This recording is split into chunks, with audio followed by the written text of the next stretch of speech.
Assalamualaikum warahmatullahi wabarakatuh. Yang terhormat Bapak Budiono SPD MPD selaku Kepala SMKN 6 Purworejo, yang terhormat Bapak Ibu Tim Manajemen SMKN 6 Purworejo, dan yang saya hormati Bapak Ibu Guru Karyawan SMK 6 Purworejo. Pertama-tama marilah kita panjatkan puji dan syukur kehadirat Allah Subhanahu wa Ta'ala yang telah memberikan banyak kenikmatan kepada kita semua, sehingga pada kesempatan pagi hari ini kita bisa berkumpul di ruangan ini dalam acara pembiasaan budaya positif. Sebelumnya, marilah kita buka acara pada pagi hari ini dengan membaca basmalah bersama-sama. Bismillahirrahmanirrahim. Terima kasih, semoga dengan bacaan basmalah tadi acara hari ini bisa berjalan dengan lancar dan mendapatkan manfaat. Amin. Acara yang kedua yaitu menyanyikan lagu Indonesia Raya yang akan dipandu oleh Ibu Nini Krisniati SPD. Kepada Ibu Nini kami persilahkan. Hadirin dimohon berdiri.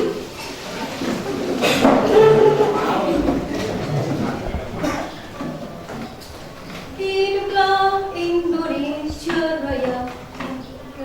Indonesia tanah airku, tanah tumpah darahku. Di sanalah aku berdiri, cari padu ibuku. Indonesia kebangsaanku, bangsa dan tanah airku. Marilah kita berseru, Indonesia bersatu. Hiduplah tanahku, hiduplah negeriku, bangsaku, rakyatku semuanya. Bangunlah jiwanya, bangunlah badannya, untuk Indonesia Raya. Indonesia Raya, merdeka, merdeka, tanahku, negeriku yang ku cinta. Indonesia Raya, merdeka, merdeka, hiduplah Indonesia Raya. Indonesia Raya, merdeka, merdeka, tanahku, negeriku yang ku cinta. Indonesia Raya, merdeka, merdeka, hiduplah Indonesia Raya. Terima kasih kepada Ibu Nini. Hadirin dimohon duduk kembali.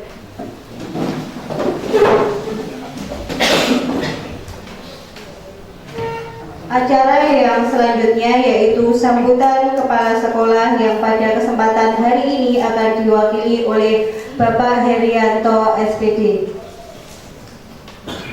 Kepada Bapak Heri, waktu dan tempat kami persilakan.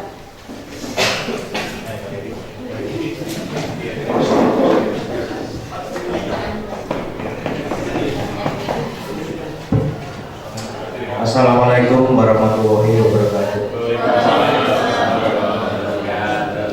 Yang terhormat Bapak Kepala SMK Negeri 6 Purworejo, yang terhormat Bapak Ibu Tim Manajemen SMK Negeri 6 Purworejo, yang saya hormati Bapak Ibu Guru Karyawan SMK Negeri 6 Purworejo.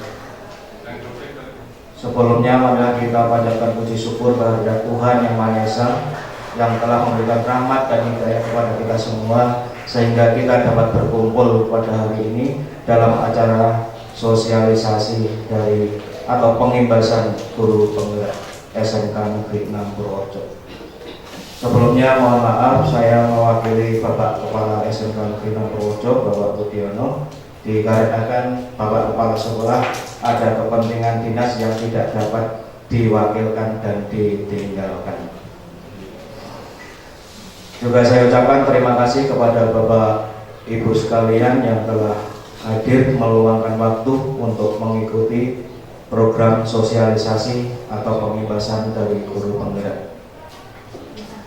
Dalam acara ini, program sosialisasi atau pembebasan guru penggerak yang akan dilakukan atau dilaksanakan oleh Ibu Yenti Setiawati Eskom dengan tema tentang budaya positif meningkatkan disiplin siswa, di mana dari budaya positif bukan karena hukuman, nanti dikarenakan karena kesadaran dari anak atau siswa. Dan semoga apa yang dilaksanakan pada hari ini oleh Ibu Yenti sebagai guru penggerak dari SMK Negeri 6 Purworejo bisa memberikan motivasi bagi Bapak Ibu sekalian untuk mengikuti menjadi guru penggerak yang berikutnya. Dan semoga apa yang dipaparkan nanti bermanfaat yang begitu banyak, baik bagi kita semua sebagai guru, karyawan, ataupun juga kepada siswa-siswa SMK Negeri 6 Purworejo. Kiranya itu yang bisa saya sampaikan sebagai sambutan pada hari ini. Banyak salah kata, mohon maaf yang sebesar-besarnya. Saya akhiri. Assalamualaikum warahmatullahi wabarakatuh.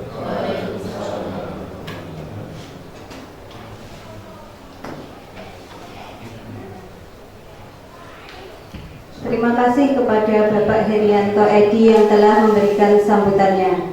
Acara yang keempat yaitu acara inti pembebasan budaya positif oleh Ibu Yenti Setiawati Eskom. Kepada Ibu Yenti, waktu dan tempat kami persilahkan.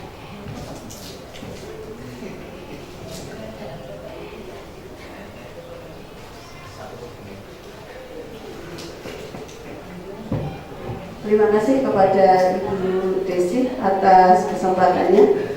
Yang saya hormati Bapak Kepala Sekolah atau yang mewakili Bapak Herianto Edi. Yang saya menghormati Bapak Ibu Wakil Kepala Sekolah SMK Negeri 6 Purworejo. Yang saya hormati Bapak Ibu guru beserta karyawan SMK Negeri 6 Purworejo. Assalamualaikum warahmatullahi wabarakatuh. Mohon maaf, Bapak Ibu, saya izin berdiri ya. Saya bisa.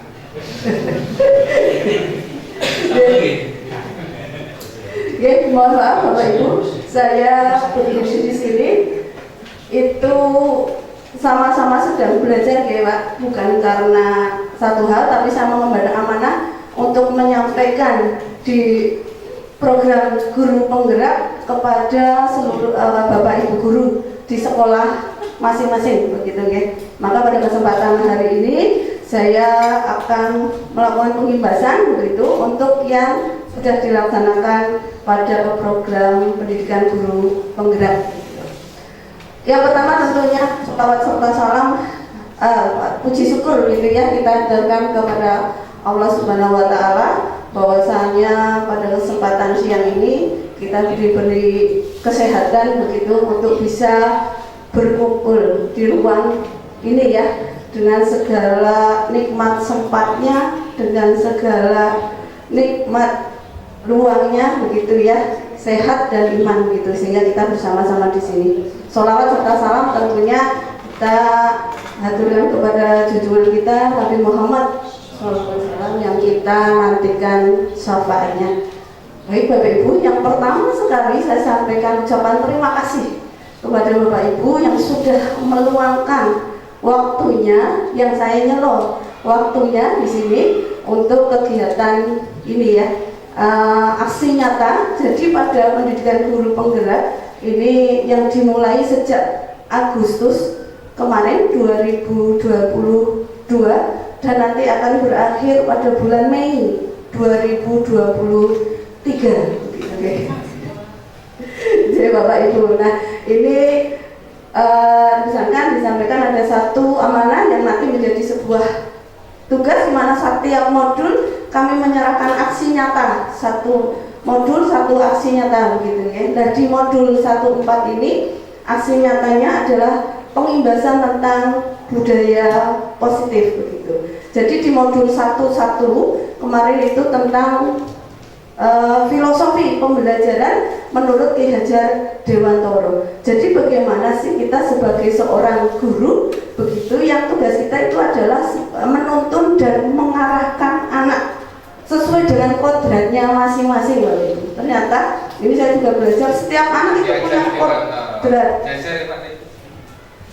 punya alumni ya Pak.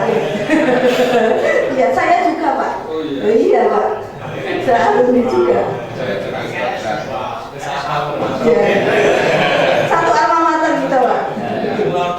Besok kan nyusul. Baik Bapak Ibu, jadi sesuai dengan filosofi dari Bapak Ki Hajar Dewantoro bahwa kita sebagai guru itu adalah menuntun dan mengarahkan anak sesuai dengan kodratnya Bapak Ibu, sesuai dengan kodratnya. Kita lihat di kelas itu bermacam-macam karakter anak, bermacam-macam background anak gitu ya, gitu sehingga kita memang untuk mengarahkan dan menuntunnya tidak bisa disamakan begitu. Tidak sama antara satu anak dengan anak yang lain atau murid satu dengan yang lain gitu. Kemudian di modul 1.2 itu tentang nilai dan peran guru penggerak. Jadi di nilai dan peran guru penggerak, nilai ini kita sebagai guru itu adalah memiliki nilai berpihak pada murid. Jadi kita yang berpihak pada murid gitu ya. Bagaimana kita bisa menghadirkan pembelajaran yang menyenangkan di kelas begitu. Itu di sana karena keberpihakan kita kepada murid. Kemudian yang ketiga, di modul ketiga, ini saya sepintas untuk modulnya karena intinya nanti di modul 1.4. Di modul yang ketiga yaitu tentang visi seorang guru. Jadi kita sebagai pendidik, kita punya satu mimpi terhadap anak-anak kita mau ke depan mau seperti apa begitu. Anak-anak kita atau murid-murid kita yang kita impikan begitu. Memang ini butuh perjuangan begitu. Dikatakan tadi oleh Pak Ki Hajar bahwasanya kodrat setiap anak berbeda-beda. Kemudian yang keempat, nah ini yang keempat yang pengimbasannya langsung ke Bapak Ibu guru. Kalau yang kemarin di modul 1.2 saya ke anak, ke siswa begitu ya. Kemudian yang 1.2 itu bentuknya diklat gitu. Kemudian yang ke 1.3 itu visi. Saya sudah menyampaikan visinya kemarin di kelas gitu. Kemudian yang keempat, aksi nyata itu pengimbasan modul 1.4 tentang budaya positif.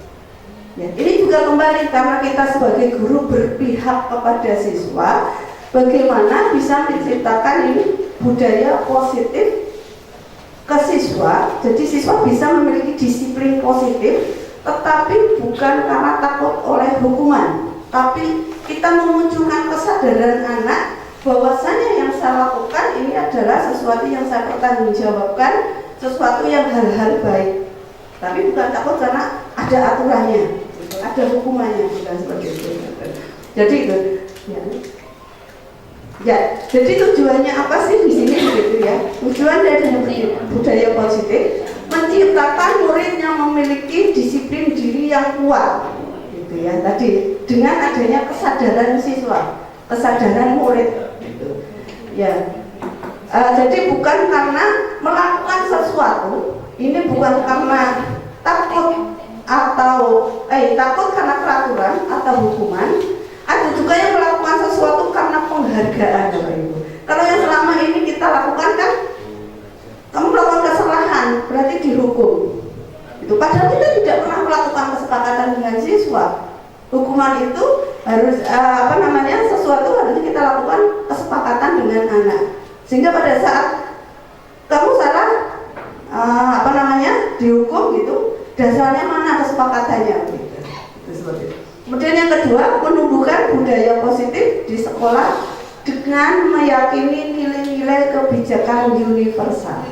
Nah, di Di sini ada nilai-nilai kebijakan universal yang nanti akan kita jadikan acuan untuk menyadarkan anak tentang apa yang dilakukan itu harus dipertanggungjawabkan. Gitu ya. Itu tujuannya. Kemudian yang selanjutnya, pembelajaran sekarang kita berada di kurikulum merdeka. Ya, di kurikulum merdeka itu ada paradigma baru bahwa pembelajaran yang berpihak pada murid yaitu pembelajaran berdiferensiasi sesuai kebutuhan belajar murid. Kalau ya sesuai amanah kurikulum merdeka tentunya untuk mewujudkan profil pelajar Pancasila, gitu ya. Gitu.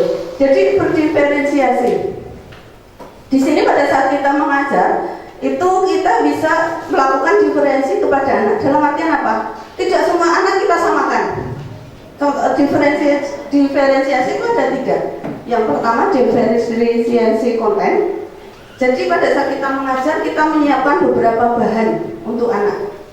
Bisa berupa bahan video, bisa berupa bahan PPT, bisa berupa bahan PDF. Begitu ya. Yang nanti masing-masing anak tentunya akan misalnya kita menggunakan handphone gitu ya. Saya terkendala dengan play video karena kapasitas memori misalnya gitu. Kita sediakan PDF, contohnya seperti itu. Maka kita menyediakan konten sesuai kebutuhan siswa. Kemudian yang kedua yaitu berdasarkan proses. Ya, jadi siswa memiliki gaya belajar sebetulnya berbeda-beda. Ya, ada gaya belajar audio. Ada anak yang sukanya belajar kalau di lab itu terasa. Karena ada anak belajar itu sukanya pakai headset, gitu ya. Kadang itu sebetulnya bukan anak tidak memperhatikan, gitu ya. Jadi saya juga sedang belajar ini bagaimana kemudian kita tidak dengan memarahi anak. Oh, anak ini pakai headset misalnya. Selama anak ini bisa menerima apa yang disampaikan oleh bapak ibu guru, memang dia punya gaya belajarnya adalah audio. Gitu. Kalau saya nggak bisa bapak ibu, saya ada suara itu nggak masuk saya. Gitu. Tapi kan tidak semua seperti saya sendiri begitu ya, berbeda-beda gitu ya. Ada yang kamu kok sih berisik begitu kan gitu. Ya memang itu gayanya anak, kodratnya anak seperti itu, sukanya menggunakan audio. Ada saya sukanya dengan kesunyian gitu. Begitu. Maka kita harus mengakomodir ini. Kalau misalnya dengan gaya prosesnya ya bisa kemudian itu, kemudian ada juga gaya kinestetik. Kalau kita melihat di kelas itu anaknya ada yang obah, iya betul. Yo gerak saja, saya juga ya. Ini udah dulunya di sini masih pindah ke sana, pindah ke sini gitu. Nah kita mungkin satu perlu pemahaman apakah ini memang anak memiliki gaya yang belajarnya memang tidak bisa diam, gerak terus begitu. Nah, ataukah dia dia sebagai manusia punya kebutuhan tersendiri. Nanti di slide berikutnya ada kebutuhan dasar manusia. Gitu. Itu yang diferensi proses. Kemudian yang selanjutnya adalah diferensi produk. Nah, ini berhubungan dengan tugas. Jadi kalau misalnya karena kemampuan anak berbeda, saat mengumpulkan tugas itu bisa dengan beberapa media. Misalnya kamu bisa mengumpulkan dalam bentuk video, tidak apa-apa silakan. Contohnya misalnya saya mau membuat sebuah berita, saya suka pakai video, saya syuting, silakan, tidak apa-apa, kamu syuting aja pakai video. Saya kok senangnya ini ya penyiar radio misalnya, saya tak mengumpulkan pakai audio saja Bu. Ya boleh silakan. Yang penting tujuan pembelajarannya tercapai, begitu. Nah itu boleh silakan pakai audio, tidak usah pakai video. Itu namanya diferensi produk. Jadi pada saat siswa mengumpulkan tidak harus disamakan, gitu ya. Silakan kamu menggunakan media apa untuk pengumpulan tugas. Nah itu biasanya sudah terancang di RPP Bapak Ibu. Ini memang yang paling yang paling butuh kesiapan itu siapa? Gurunya gitu ya. Karena harus merancangkan begitu ya dengan berbagai kontennya, prosesnya bagaimana, produknya bagaimana, begitu ya. Ya, ini juga nanti pelan-pelan sedang ternyata kita perlu belajar untuk dapat tercapai pembelajaran yang berpihak pada murid. Ya, ini pendidikan, tadi sudah saya sebutkan di depan, adalah menuntun segala kodrat yang ada pada anak agar mereka dapat mencapai keselamatan dan kebahagiaan yang setinggi-tingginya, baik sebagai manusia maupun anggota masyarakat. Ini sudah tertuang sejak zaman dulu kala, Bapak Ibu. Iya, sudah sejak zaman dulu waktu Pak Ki Hajar ini.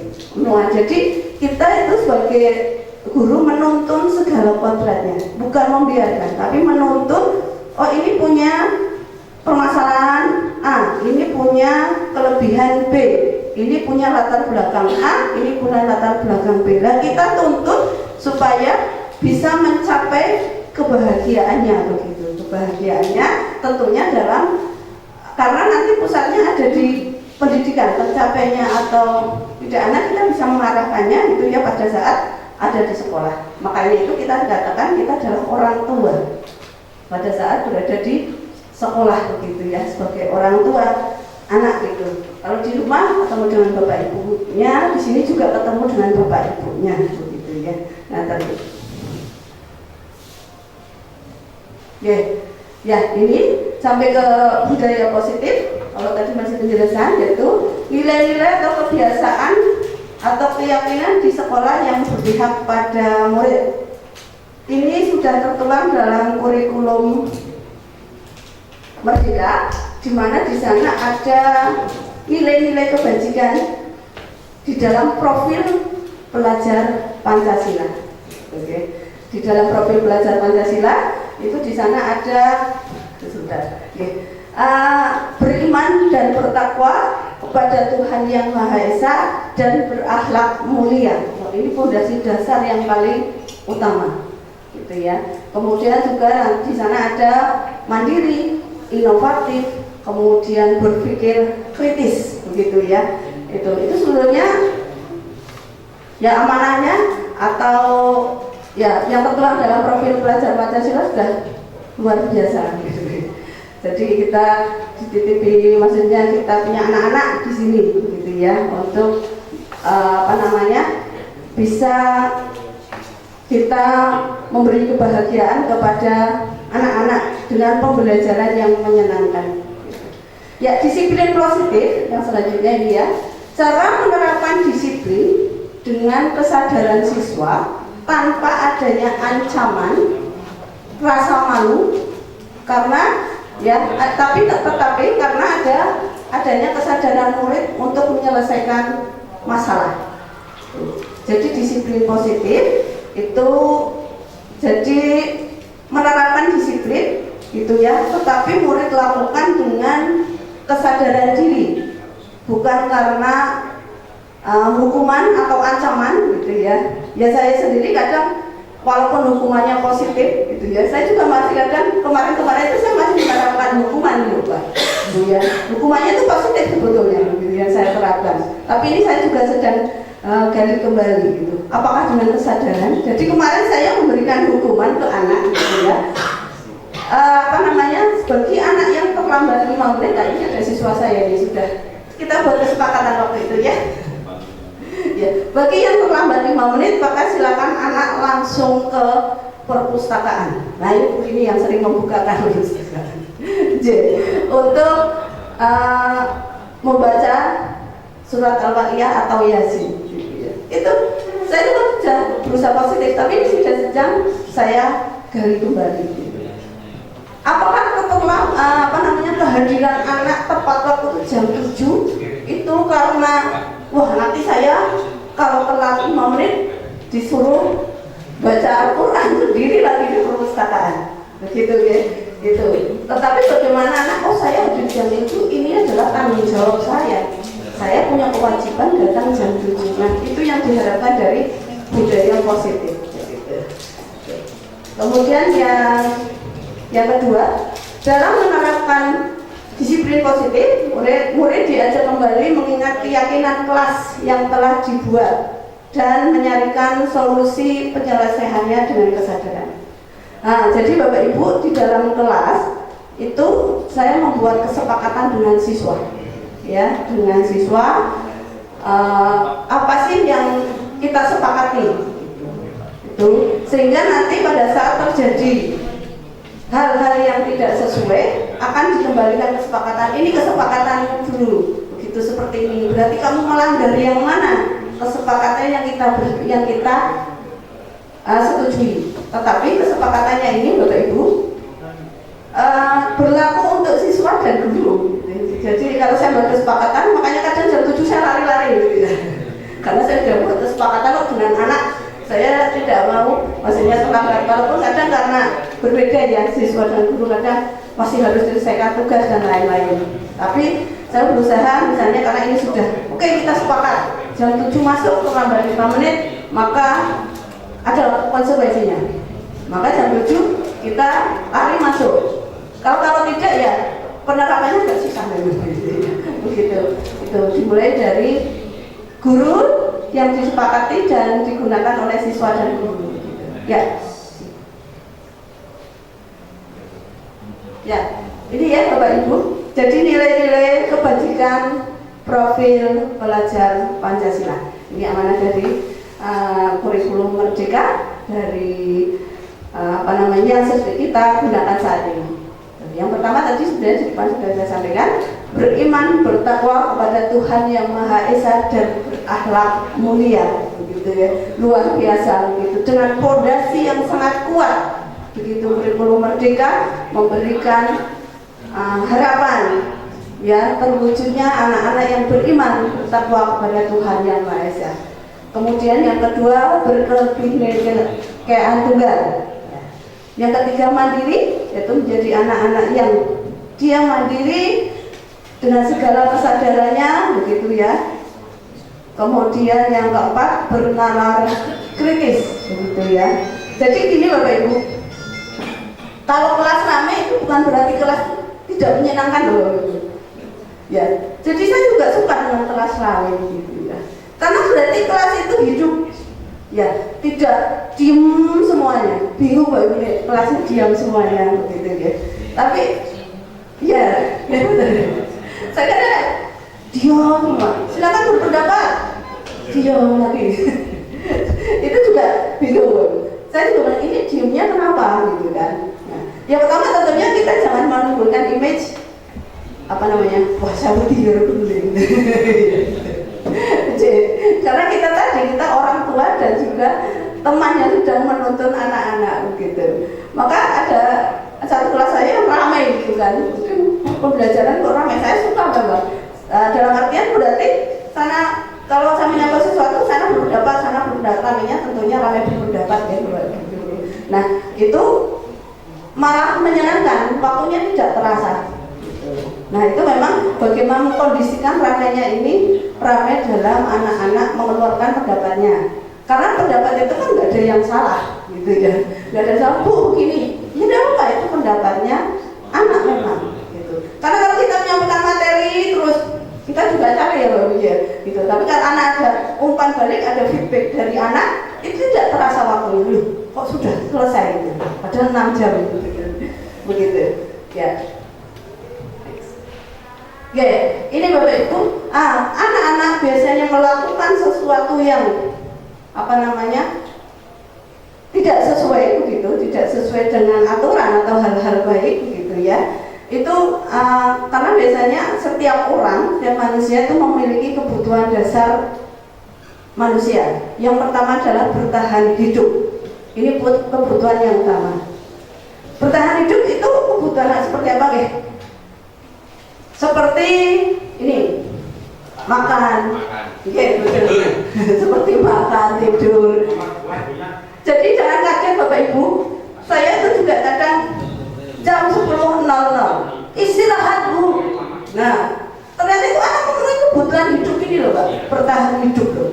Ya, mereka itu nggak sarapan masalahnya.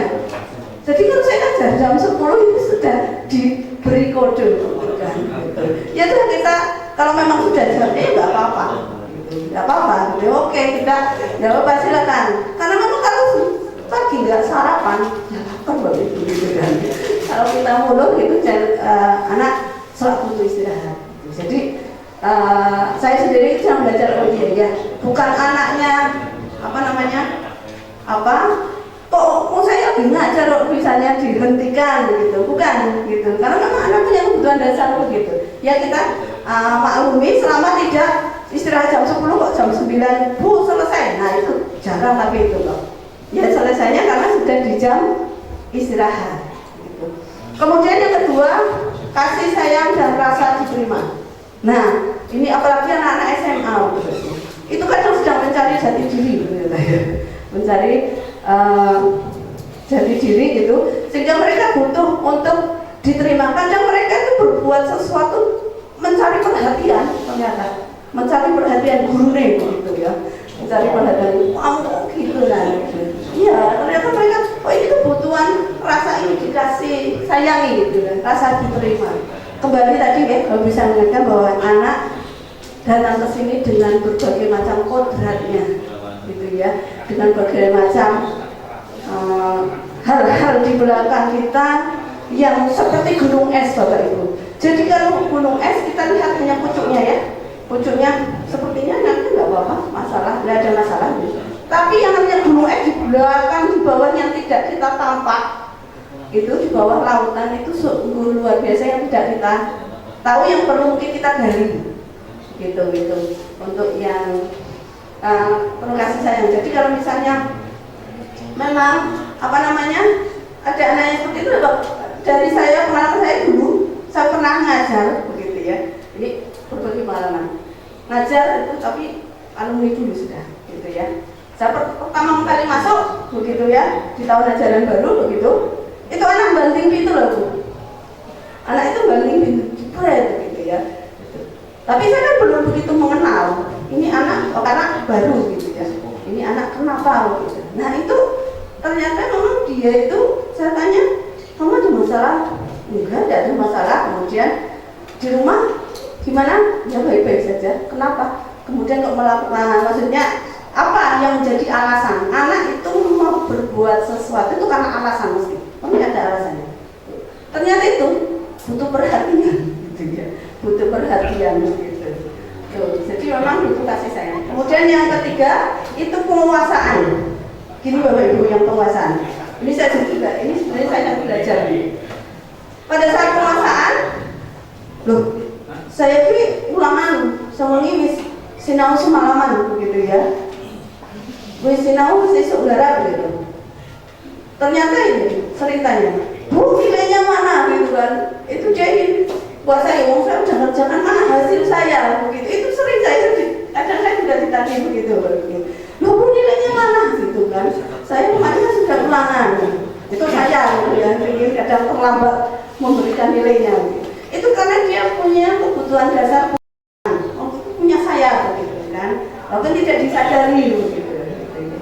Kemudian yang keempat yaitu kebutuhan dasar kebebasan ya. Nah, ini memang anak kadang itu tadi sering sekali di kelas ada yang mungkin semaunya sendiri begitu ya, semaunya sendiri begitu. Itu karena memang ada kebutuhan kebebasan. Nah, tapi harus kita arahkan, harus kita tuntun anak tersebut. Kemudian yang kelima yaitu kebutuhan kesenangan, gitu ya. Oke. Nah ini Bapak Ibu. Jadi ada dua motivasi seseorang atau anak atau murid melakukan suatu tindakan. Ya. Yang pertama adalah motivasi implisit, yang kedua motivasi eksplisit, yang kedua motivasi implisit. Motivasi eksplisit itu adalah motivasi yang dari luar diri sendiri. Nah, diharapkan di kurikulum merdeka nanti munculnya adalah motivasi implisit. Yang eksplisit, anak melakukan sesuatu untuk menghindari ketidaknyamanan dan hukuman. Nah, ya. Jadi ternyata anaknya itu baik-baik saja melihatnya begitu ya, tetapi itu karena takut karena ancaman ataupun ketidaknyamanan dan hukuman. Ya wis lah, saya tak mangkat pramuka misalnya, bilang sesuk aku dihukum. Itu kan belum muncul motivasi dari diri. Ini muncul motivasinya, aku dihukum gitu kan. Nah, itu yang kita, tapi kita itu kita menyadarkan bagaimana itu bisa muncul dari sendiri. Oh ya, saya itu membutuhkan kegiatan ini untuk mendewasakan saya, untuk melatih saya, pengalaman saya. Kemudian yang kedua itu melakukan sesuatu karena imbalan atau penghargaan. Ya. Ternyata imbalan atau penghargaan yang kita rencanakan itu menimbulkan efek bagi anak. Ya, kita rencanakan bukan motivasi ya. Misalnya satu kelas melakukan hari ini, misalnya kalau saya masuk kelas hari ini nihil, sekarang itu nihil lumayan jarang gitu ya, di kelas itu kan misalnya. Nah misalnya nihil gitu. Nihil itu kita apresiasi luar biasa, hari ini semuanya hadir misalnya. Itu motivasi loh anak-anak. Ya Bu, hadir semua Pak Bu, kita sehat semua gitu ya. Karena kita memang kemarin menghadapi kondisi adanya COVID gitu. Maka hanya terpilih hadir semuanya, kita motivasi. Wah terima kasih hari ini sudah hadir, silakan selalu dipertahankan kesehatannya gitu. Sehingga nanti muncul motivasi intrinsik gitu ya. Nah ini selain hukuman itu juga ada penghargaan Bapak Ibu. Penghargaan ini memberikan beberapa efek kalau penghargaannya direncanakan. Ya ini hukuman. Ya. Jadi kalau kita anak melakukan kesalahan, kemudian langsung kita hukum, gitu ya. Misalnya tidak mengerjakan PR, tidak mengerjakan PR, silakan ke lapangan, gitu. Di PP 15 menit OPP apa bahasa Indonesia? Berjemur, ya, berjemur gitu, 15 menit, gitu. Itu berarti hukuman, gitu ya. Ya, itu hukuman itu akan menyakitkan, jelas menyakitkan. Kemudian yang kedua muncul tidak nyaman bagi siswa. Nanti setelah dijemur dia nggak bisa fokus Bapak Ibu. Padahal harapannya kita kan anak itu bisa fokus belajar, gitu ya. Nah, menyakitkan, kemudian tidak nyaman, kemudian murid jadi takut, begitu. Dan jelas kalau hukuman itu memaksa. Karena hukuman tidak ada kesepakatan dulu sebelumnya. Tiba-tiba semaunya, saya selaku guru misalnya. Kalau kamu kok datang terlambat tanpa ada kesepakatan sebelumnya, silakan langsung kemana gitu ya, silakan membersihkan toilet misalnya. Itu kan tidak ada kesepakatan, gitu. Itu tentu menyakitkan bagi anak. Kemudian murid menyembunyikan kesalahannya. Kalau sering seperti itu, maka murid akan sering menyembunyikan kesalahannya. Ya. Kemudian murid menjadi rendah diri. Mohon maaf, tadi malam jadinya agak tipe ya. Murid menjadi rendah diri, tentu malu ya dengan teman-temannya, itu menjadi malu gitu. Nah, kemudian kalau penghargaan Bapak Ibu, kita memberikan penghargaan yang direncanakan. Baik, besok seperti ini. Besok siapa yang sudah mengerjakan tugas sudah selesai begitu ya, atau hari ini nanti boleh pulang basic misalnya. Atau silakan yang selesai cepat nanti buka seriwet. Ini tidak efektif. Kenapa? Anak hanya menghasilkan sesuatu yang cepat, padahal dia sebetulnya inovatif, dia sebetulnya kreatif. Tapi karena dibatasi itu tadi adanya satu penghargaan, maka anak juga tidak menghasilkan itu, gitu ya, menghambat kreativitas anak. Jadi tidak efektif, kemudian merusak hubungan Bapak Ibu. Jadi kalau kita kasih uang, saya kasih yang 200. Nah yang lain juga sama-sama telah berusaha belajar. Tadi malam itu belajar, tetapi kembali Bapak Ibu, anak-anak punya kodrat yang berbeda. Sudah sama-sama belajar, ternyata yang dikasih cuma satu. Itu biasanya akan timbul hubungan, merusak hubungan antar siswa. Ya itu enggak tampak begitu ya, hanya di dalam hati tentunya begitu anak. Tapi ini kalau sering-sering akan merusak hubungan antar sesama siswa. Kemudian yang ketiga, mematikan kreativitas ya, yang tadi sudah saya sampaikan nomor 3. Kemudian menghukum dengan sistem ranking. Nah, yang juara 1, yang nilainya 100 misalnya kita dulu ya, 100, maka akan diberi hadiah gitu ya. Itu maka akan hukum dengan sistem premium gitu ya. Kemudian merampas hak harga dirinya gitu ya. Jadi dia yang harusnya berkembang, dia yang harusnya inovatif itu terampas karena tadi penghargaannya itu. Ya, silakan. Kemudian konsekuensi dan restitusi. Nah, konsekuensi.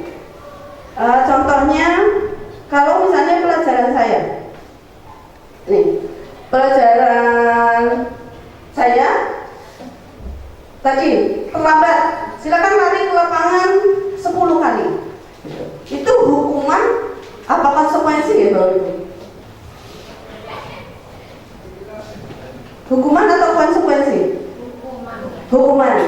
Ya. Kemudian Pak Hartoyo mengajar hari itu olahraga gitu ya. Kemudian pelajarannya lari 100 meter gitu ya. Anak terlambat datang gitu ya. Sudah dipanggil, misalnya nomor absen 1 gitu kan. Tadi sudah dipanggil tapi telat datangnya. Dan silakan lari 200 meter. Hukuman atau konsekuensi Bapak Ibu? Hukuman apa konsekuensi? Enggak ada itu konsekuensi karena pelajarannya olahraga begitu lari. Konsekuensi itu memang penguatan jangka pendek ya dari itu saja gitu kan, jangka pendek. Kemudian perlu monitoring, mesti Pak Hartoyo memantau gitu kan. Saya anak lari 200 meter kan perlu pemantauan gitu kan, perlu ya misalnya di lapangan gitu atau di depan masjid. Nah itu udah selesai belum? Nah itu kemudian murid menghormati peraturan, dia hormatnya karena peraturan Bapak Ibu, bukan karena kesadarannya tetapi karena peraturan. Kemudian kehilangan waktu untuk merenungi kesalahan. Karena kenapa? Kita tidak ada bicara tiba-tiba silakan lari. Oh Bapak Ibu kalau ngerti ya masalah ini mau telat karena ini Bapak Ibu. Nah, tapi kan tidak ada kesempatan. Kalau sudah terlambat langsung disuruh lari. Padahal kita tidak tahu apa sih penyebab keterlambatan anak ini. Dia belum bisa merenungkan kesalahannya, belum bisa merenungkan keterlambatannya, pokoknya lari. Nah, ya sehingga dia sebenarnya di hati, saya kan karena ini gitu. Cuma saya nggak punya kesempatan untuk misalnya menyampaikan gitu ya gitu. Itu konsekuensi.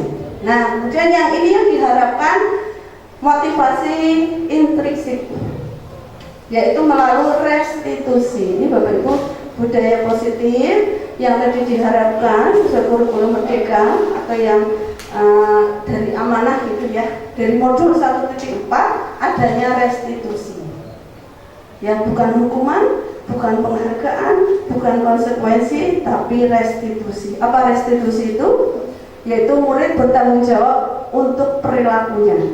Ya, jadi ada kesadaran murid bahwasanya iya saya salah melakukan ini dan saya akan mempertanggungjawabkan ini karena saya melakukannya ternyata melanggar kesepakatan antara saya dan teman-teman beserta guru, dan itu sudah saya tahu bahwasanya melanggar karena sudah ada kesepakatan gitu. Kemudian fokus pada pemecahan masalah jangka panjang. Jadi di dalam restitusi nanti anak kita tentunya memanggil anak. Ini saya menyampaikan anak ya dalam artian juga saya belajar itu tidak ada perhadapan Bapak Ibu. Jadi tidak saya di sini, kemudian anak saya dipanggil di sini tidak, tetapi bersebelahan. Saya di sini, kemudian anak di sini, sehingga anak merasa dirangkul oleh gurunya. Kalau di sini itu merasa koyok dihakimi gitu. Tapi silakan duduk di sebelah saya begitu, saya di sini, gitu. Nah ini kemudian dekat. Jadi kita kayak curhat gitu ya, saya curhat, sehingga anak merasa dirangkul oleh orang tuanya.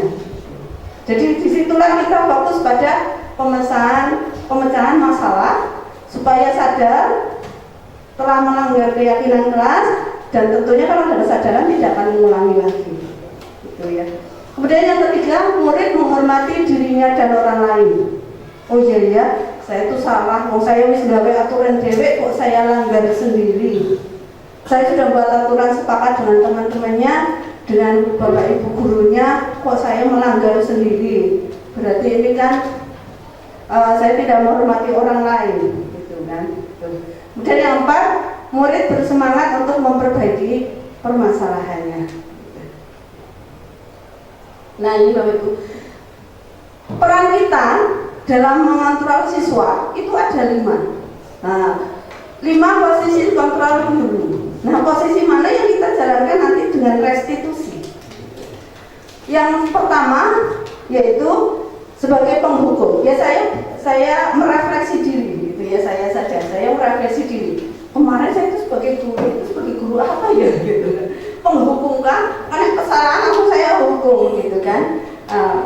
Silakan misalnya penghukum, kamu kok datang terlambat gitu ya, tidak sesuai dengan aturan gitu. Silakan kamu langsung melakukan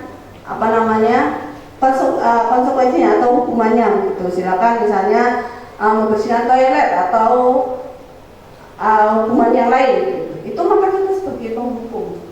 Nah itu saya merefleksi diri, saya itu sebagai apa ya kemarin. Kemudian sebagai pembuat rasa bersalah. Ini juga mungkin saya kembali saja, saya pernah melakukan. Kamu kira masa kebaran sama orang tuamu yang sudah menyekolahkan kamu ke sini? Itu membuat anak rasa bersalah kalau itu. Lalu orang tuamu itu sudah capek-capek kerja, kamu ke sini kok tidak sesuai harapan. Itu saya dulu, saya pernah mengucapkan seperti itu. Gitu. Oh ternyata itu menekan anak. Oh iya, menekan anak bahwasanya dia merasa kita tidak tahu apa yang terjadi di rumah loh Bapak Ibu ya, di rumahnya anak. Datang ke sekolah dia kayak gitu. Itu kalau kondisi rumahnya tidak kondusif gitu ya, di rumah tidak kondusif tadi pagi bilang, itu semakin merasa bersalah. Apalagi mental anak berbeda-beda. Ada yang mental anak pemikir, dipikir sekali setiap ada masalah.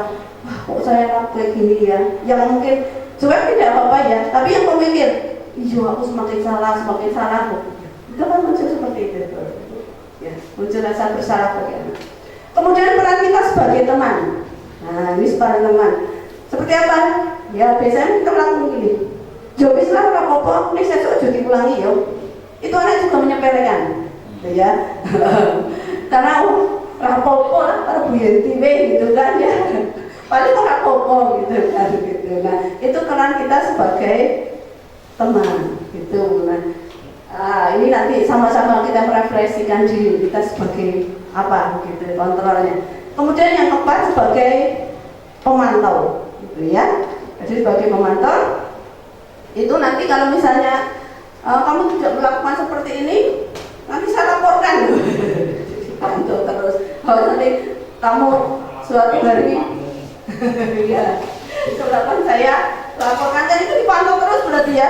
Muridnya ngapain ya? Gitu. Anaknya di mana ya? Gitu. Nah, kemudian yang kelima yaitu peran kita sebagai manajer dengan menerapkan rangka restitusi. Kalau kita sebagai manajer, kita tentu mampu mengelola, mampu merangkul anak. Bagaimana langkahnya itu dalam penerapan segi restitusi? Langkahnya yaitu melalui segitiga restitusi. Ya. Nah, segitiga restitusi itu akan kita bisa jalankan kalau kita sudah membuat kesepakatan dengan anak, Bapak Ibu. Kalau belum ya kita nggak punya dasar. Kamu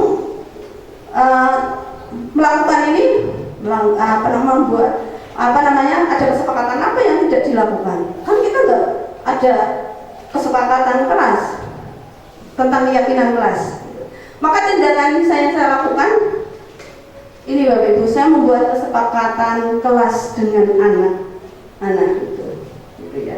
Jadi di awal dulu kelas 12 masuk, saya sudah membuat kesepakatan. Jadi kesepakatan kelas bisa dibuat, saya membuat 2. Ada yang secara manual dengan sticky note itu, Pak. Sticky note. Nah, yang agak lebar itu. Kemudian anak menuliskan, sudah kamu kita buat kesepakatan untuk menerapkan disiplin positif, apa yang kamu inginkan? Ada anak yang menuliskan, setiap siswa harus menghargai temannya yang bertanya, jangan diguyu bu. Ya sudah, tidak apa-apa, ditulis.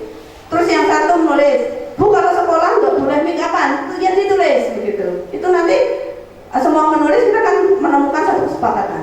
Bu kalau berangkat ya tidak boleh terlambat gitu. Nah nanti kemudian kita umumkan jelas, ini ya kesepakatanmu, ini kamu buat sendiri, sepakat dengan ibu. Saya juga akan berusaha melaksanakannya. Jam 7 masuk, maka sebelum jam 7 siswa sudah berada di ruangan gitu ya. Kemudian jam 7 sudah siap untuk pembelajaran. Nah kita sepakati bareng-bareng gitu. Kemudian kesepakatan yang lain apa? Sana tentang rasa tanggung jawab, menghormati guru, dituliskan, silakan dituliskan. Nah ini saya membuat yang satu kelas itu manual, itu guys, saya manual menggunakan fotonya tidak jelas ya, menggunakan sticky note itu, kertas kecil-kecil, ditulis itu sebagai dasar. Kalau anak melenceng dari keyakinan kelas, kita tunjukkan ini keyakinanmu, gitu kan? Nah kemudian yang satu saya menggunakan digital, menggunakan Jamboard, ya. Jadi ada sticky note di software, ya Jamboard ini yang sudah PPG sudah asing gitu ya. Itu silakan diisikan di situ, gitu ya. Nah, nanti akan kita tampung semuanya gitu. Karena saya kebetulan kan menggunakan lab ya. Kalau menggunakan lab maka bisa menggunakan itu. Tapi pakai HP bisa. Pakai HP, silakan berkesepakatan secara digital. Tapi kesepakatan sebetulnya ditempel di kelas loh Bapak Ibu. Ditempel di kelas, di ruangan. Nah, tapi kalau memang kadang terkendala moving ya, moving gitu. Kalau saya kebetulan kan kelasnya ya di situ gitu. Kelasnya di situ. Jadi saya bisa membuat kesepakatan saya. Tidak dulu sebenarnya. Wali kelas bisa loh Bapak Ibu. Ini malah lebih luas kalau wali kelas. Kalau saya kan hanya di pelajaran saya sebetulnya. Tapi harapannya nanti di wali kelas bisa membuat kesepakatan kelas. Kita buat kesepakatan kelas. Selain ini nanti ditulis baru di kertas bisa itu kelas mulai ditandatangani kesepakatan kelasnya itu ya, bisa ditempel seperti ini. Nah ini nanti yang akan menjadikan kita untuk menjadi dasar membuat restitusi gitu ya. Nah ini saya sudah di awal dulu sudah melakukan keyakinan kelas, kemudian sudah kita tempel dan kita kalau terjadi pelanggaran ke anak, maka kita gunakan segitiga restitusi, gitu ya. Tidak langsung menyalahkan anak, gitu.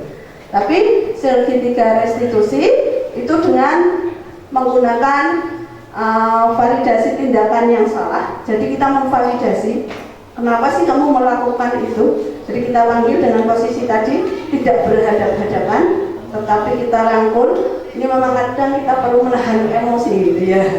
Ya, dan kita rangkul di sebelahnya begitu. Kemudian kita memvalidasi tindakan kita. Ya. Ya. Nah, ini kita ini dulu menstabilkan identitas boleh. Jadi anak duduk kemudian nanti ditanya. Gitu ya. Ini contohnya saja, contohnya banyak tanyanya. Bapak Ibu, di sini kita bukan mencari satu kesalahan, tetapi kita berusaha menemukan solusinya, gitu ya. Jadi tidak usah takut dipanggil, tetapi ayo kita bersama-sama. Karena setiap manusia itu pasti punya kesalahan. Ya, setiap manusia itu beritahukan kamu melakukan kesalahan, ya karena memang ada. Setiap manusia punya kesalahan, tetapi bukan kita mencari apa kesalahannya. Sekarang kita mencari solusi dari permasalahan yang sedang kamu hadapi. Gitu. Nah ini nanti kita menggunakan stabilitas ini ya, tindakan identitasnya, menstabilkan identitas. Jadi kita ya kemudian kemudian melakukan validasi tindakan. Jadi setelah kita diem-diem itu gitu ya, jawabannya kita identitasnya sudah, karena setiap orang tadi sudah ada kesalahan, yuk kita cari solusinya. Nah terus Kemudian validasinya, kenapa kamu melakukan ini? Tentu setiap manusia melakukan sesuatu karena punya alasan. Nah, itu alasannya apa? Biarkan anak bercerita, Bapak Ibu. Bercerita apa? Kenapa? Gitu. Biarkan anak curhat lah gitu. Nah, saya alasannya misalnya saya terlambat Bu, misalnya. Ini, misalnya kamu kok sudah 2 hari tidak masuk, gitu ya. Jadi dipanggil, kemudian lah alasannya kenapa kok 2 hari tidak masuk? Gitu. Itu ternyata karena rumah saya itu jauh di Pitulung, begitu ya. Kemudian hujannya deras sekali. Tidak ada yang mengantar misalnya seperti itu. Nah, nanti kita mungkin cari solusinya. Oh, ternyata anak ini pendiam, gitu ya. Padahal mungkin di tetangga sebelahnya ada teman yang sekolah di sini, gitu. Tapi kan anak ini saking diamnya kemudian tidak tahu gimana saya menyelesaikan ini solusinya. Nah, itu kita gali dulu alasan keterlambatannya. Nah, kemudian yang selanjutnya adalah tadi kita sudah buat kesepakatan, kita menanyakan keyakinan kelasnya. Apa yang kita percaya sebagai keyakinan kelas, kemudian yang kita tanyakan, kalau kamu melakukan seperti itu, dulu kita sudah membuat keyakinan kelas, kira-kira keyakinan kelas mana yang kamu langgar, gitu, yang tidak sesuai, gitu ya. Karena nah, itu nanti baru kita memberikan sudah ada keyakinan kelas ini bahwasanya anak juga kadang melakukan sesuatu itu menurutnya baik, gitu ya. Dia untuk mempertahankan dirinya. Oh, saya ini kan benar, misalnya saya membela orang tua kok, Bu, gitu. Saya membela orang tua, maka saya memukul teman saya. Maka itu diberitahu. Sebenarnya kamu juga tidak setiap orang itu punya harga diri, dalam artian kamu sudah berusaha mempertahankan. Ini kan ada cara yang lain yang tidak merugikan teman yang lain, gitu. Jadi dikembalikanlah sekarang keyakinan kelasmu, apa yang kamu langgar. Terus kemudian nanti disadarkan, kalau sudah seperti itu, kemudian apa yang akan kamu lakukan sekarang. Misalnya, ya Bu, saya akan meminta maaf kepada teman saya, misalnya. Saya akan meminta maaf kepada orang tuanya, misalnya membalas menghina orang tuanya, misalnya seperti itu. Sehingga ada kesadaran, oh iya saya melakukan kesalahan, padahal saya sudah punya kesepakatan kelas. Kemudian dimotivasi atau sebelum motivasi kamu ditanya dulu, misalnya, nah kamu kalau besar begitu mau jadi orang seperti apa? Ya saya ingin jadi orang sukses. Gitu. Ya kalau orang sukses, apakah kelakuan seperti ini misalnya nanti akan mencerminkan orang-orang yang sukses? Tentu tidak. Makanya kamu melakukan hal-hal yang baik seperti itu. Kemudian yang terakhir dimotivasi, kita tetap memberikan semangat dari itu. Semoga kamu jadi anak yang hebat, anak yang sukses, gitu ya, ke depannya. Ini memang perluan perjuangan. Ya, itu Bapak Ibu tentang budaya positif. Jadi tindakan yang sudah saya lakukan, aksi nyata yang sudah saya lakukan, saya membuat kesepakatan dengan siswa di kelas tentang keyakinan kelas. Apa yang akan kamu inginkan semuanya, gitu, belajar kesepakatan bersama. Nah nanti ya komitmen, betul Pak, jadi komitmen ya. Setelah kita buat kesepakatan, maka ya semua harus menjalankan. Karena ini kesepakatan, bukan pada saat saya menghukum keinginan gurunya sendiri, bukan, tapi sudah ada kesepakatan begitu. Sehingga ini dikembalikan, ini kesepakatan itu. Sehingga untuk memiliki yang dikatakan Pak Heri, komitmen bersama. Dan kita pada saat melakukan restitusi punya dasar, begitu. Oh iya, bukan misalnya kadang kita buat aturan sendiri, anak sepakat atau tidak, ini aturannya, gitu kan, gitu. Nah itu lebih baik kita buat kesepakatan terlebih dahulu. Ya ini bisa dilakukan oleh guru sendiri di dalam kelas tapi sebenarnya yang lebih luas adalah oleh wali kelas. Karena kalau wali kelas berarti berlaku untuk semua guru, ya, dibuat kesepakatan. Dan tentunya sambil bahasa Jawa ini ngomong begitu ya ke anak begitu. Ya, itu Bapak Ibu tentang budaya positif sekolah. Ya, Bapak Ibu. Untuk selanjutnya, mungkin dari yang saya sampaikan ada yang ingin bertanya, monggo dipersilakan. Baik, ini ada Bu, Ya, Pak. suasana bagaimana untuk menciptakan yang tadi ada komitmen berhadapan itu bagaimana cara menyebut cara apa? Iya, menciptakan suasana anak ini yang bagaimana karena tadi dari awal kan karakternya juga berbeda-beda. Karakter terutama itu kebiasaan di rumah untuk bisa, karena anak biasanya karakter di rumah sudah terbentuk di sekolah, untuk mengubahnya karakternya itu bagaimana caranya? Ya. Terima kasih. Terima kasih Pak Nuruddin.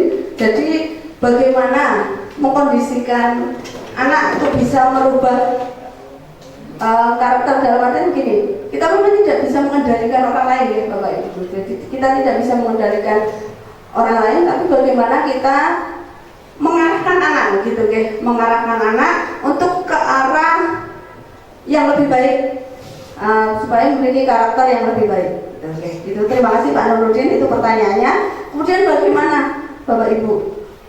Yang pertama, yang saya lakukan sebelum adanya kesepakatan, seperti yang amanah dari Ki Hajar Dewantara, kita adalah menuntun dan mengarahkan. Saya sedang berusaha untuk tidak sering marah, gitu ya, untuk tidak sering marah ke anak, begitu dulu, gitu. Karena pembelajaran itu bagaimana kita menciptakan di kelas itu menjadi menyenangkan dulu bagi anak. Jadi anak pengen besok kamu datang mau belajar, itu menyenangkan gitu. Mau anak ke sini. Nah, kemarin langkah kecil yang saya lakukan, kemarin mungkin sudah saya share di aksi nyata modul 1.1 ya. Itu yang saya lakukan pertama adalah saya mengajak anak-anak, karena saya pelajaran nggak langsung masuk materi, gitu kan. Kadang saya absensi dulu, kemudian kita ngobrol dengan anak gitu Pak. Iya, ini cucu saya ngobrol dulu sama anak, dan anak itu senang ternyata, kayak orang surat itu Pak. Ya Bu, ngobrol dulu gitu. Enggak harus saya punya materi ini, enggak, saya ngobrol gitu. Kadang sampai 15 menit gitu. Kemudian tentunya tidak lepas ya dari pendidikan karakter, kemudian ketercapaian kurikulumnya begitu. Saya ngobrol di sana, kemudian kemarin juga saya ini yang kurikulum merdeka dari kelas 10 ya, kelas 10 gitu. Saya minta ke anak untuk membuat yel-yel kemarin. Kita membuat senang anak dulu gitu, karena tiba-tiba kita buat keyakinan kelas, anak itu bingung Pak. Apa ya? Ada apa ya gitu. Nah, maka kita menyenangkan anak dulu. Kemudian saya meminta anak, silakan buat yel-yel.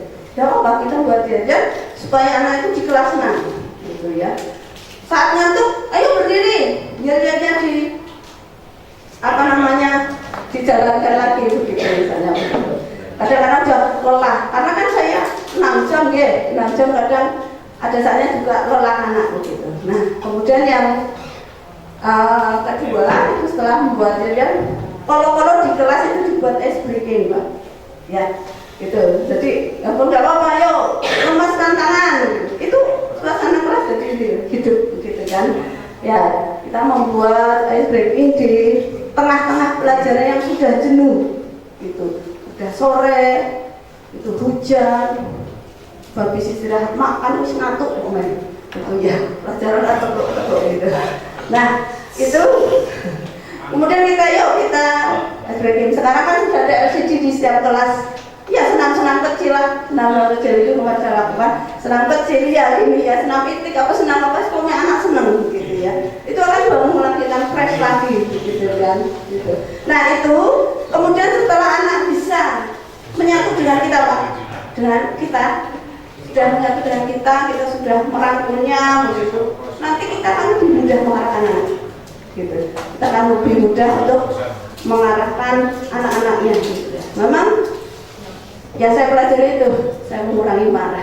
Itu, saya sudah belajar gitu. Saya belajar, tapi saya tidak marah, tapi juga anak tidak boleh saya nanya sendiri. Berbeda ya, berbeda. Cuma saya tidak marah, kemudian anak saya juga tidak. Tetap kita mengarahkan dan menuntunnya, tapi tidak dengan marah. Jadi tidak dengan kata jangan, gitu ya. Jangan melakukan seperti itu. Ini sebenarnya sudah kadang kita terapkan ya ke anak. Dilarang, kurang tuh, gue dilarang bukan seperti itu. Jadi mengurangi itu, tapi dengan bahasa-bahasa positif. Misalnya melarang tapi dengan positif.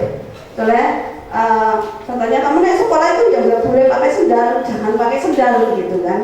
Itu dibalik dengan positif. Kalau ini nganggo sepatu yo ganteng deh. Nah, sendal yo besok banget gitu kan. Misalnya ini hanya omongan kita. Itu kan sama-sama sebetulnya. Sama-sama kita tidak mengizinkan pakai sendal. Tetapi bahasanya itu kita apa ya? Anak itu kan butuh diangkat. Butuh diangkat begitu ya, butuh dibombong gitu. Nah itu kita balik dengan kata-kata seperti itu. Nanti kalau sudah ada baru kita buat keyakinan kelas begini. Tuh, keyakinan, oh ya keyakinan kelasnya seperti ini. Harapannya tadi adanya motivasi intrinsik yang muncul dari anak. Begitu Pak, mungkin dari saya gitu. Ada yang kurang sesuai gitu nanti bisa mungkin menambahkan Bapak Ibu. Oke, moga Bapak Ibu guru yang lain. Ya. Tadi berkaitan dengan hubungan penghargaan prestasi dan prestasi. Dan saya garis bawahi tentang penghargaan. Bahwa tadi bicara bahwa penghargaan itu tidak efektif dan bisa merusak hubungan. Nah, dalam menurut saya itu menurut saya ya, penghargaan itu penting juga sebagai menimbulkan rasa bahagia. Bahagia ini saya bisa, itu saya mampu. Anak kan butuh dihargai dan butuh bentuk penghargaan itu kan tidak selalu berupa materi. Jadi misalnya ketika anak saya suruh maju kemudian dia bisa menjadi baik, saya kasih tepuk tangan aplaus atau mungkin saya kasih pujian, nah itu anak sudah bahagia sekali. Nah seperti itu. Jadi itu apakah itu yang tadi penghargaan tadi, apakah memang dan kalau tadi kan sepertinya kan merusak hubungan gitu loh. Ya menurut saya kok yo enggak juga sih. Tergantung bentuk penghargaannya. Ya betul. Terima kasih Bu Nini. Tadi terima kasih sudah menanyakan penghargaan itu juga dibutuhkan gitu ya. Oke. Jadi penghargaan yang tadi saya sampaikan, penghargaan itu kan tidak direncanakan. Oke. Itu sangat tipis Bu dengan motivasi Bu. Kita ke motivasi. Wah, good job, itu memberi motivasi ke anak. Gitu. Yuk kita ucapkan terima kasih atau apa namanya ini yang luar biasa. Itu memberikan motivasi. Ya, kasih aplaus bersama. Itu juga dibutuhkan karena itu bentuk motivasi untuk anak. Ya, bentuk motivasi. Makanya, tapi kalau penghargaan direncanakan, gitu. Direncanakan. Ya, direncanakan begitu ya. Tadi ya, besok kamu nek bisa mengerjakan ini, saya kasih uang. 2 jam selesai, saya kasih uang. Sudah disampaikan, anak menggarap loh. Anak belum mengerjakan loh. Tapi sudah disampaikan. Selesai 6 jam, saya kasih uang 50.000. Yang penting rampung Bu.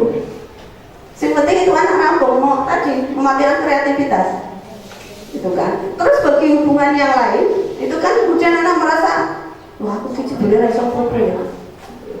Akan ada muncul seperti itu. Gitu. Oke, seperti itu. Sangat itu ya Bu. Tapi yang tadi penulisannya itu pucuk motivasi. Ya, motivasi boleh. Motivasi. Kadang malah kita juga harus memberikan motivasi ke seluruh kelas. Tadi itu tadi. Oh, hari ini luar biasa. Kondisi hujan deras tapi nihil, itu perlu, itu penghargaan, tapi untuk seluruh kelas, tidak untuk satu orang. Yuk kita bersama dan anak itu senang, iya Bu, itu. Begini mungkin Bu, ini, Ya, terima kasih gitu. Nanti kalau kurang puas ya. Jangan Moga Bapak Ibu yang lain. Pak Eri bagaimana? Harus master Pak. Bapak Buya loh. Sampun pede loh Pak. Oke. Oke.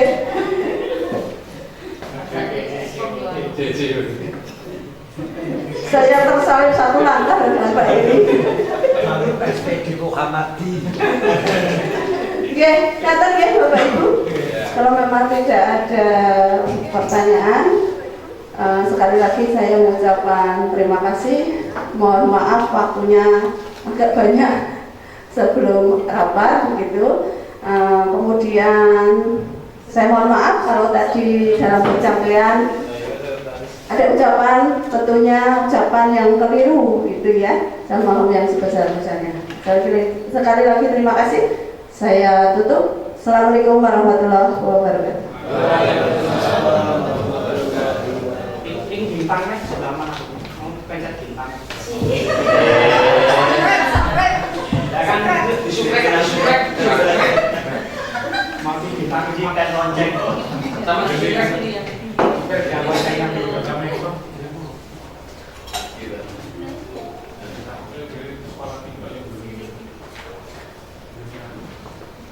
Terima kasih kepada Bu Yenti yang telah memberikan paparan tentang budaya positif yang sangat menarik dan luar biasa. Setelah pemaparan ini, semoga nanti Bapak Ibu guru bisa merealisasikan budaya positif yang tadi telah disampaikan oleh Bu Yenti. Ngalahin 5R nih Pak. Acara yang terakhir yaitu penutup. Sebelum kita tutup, saya selaku pembawa acara mohon maaf apabila tadi ada kesalahan. Marilah acara pada pagi hari ini kita tutup bersama dengan membaca hamdalah. Alhamdulillah.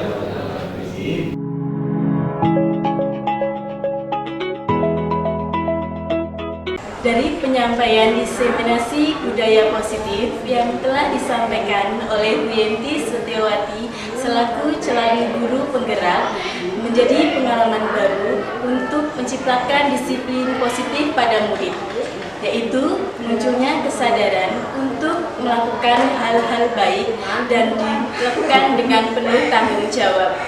Dengan kontrol guru sebagai manajer, kita dapat membantu memecahkan masalah melalui tahapan segitiga restitusi yang sebelumnya telah dilakukan kesepakatan tentang keyakinan kelas.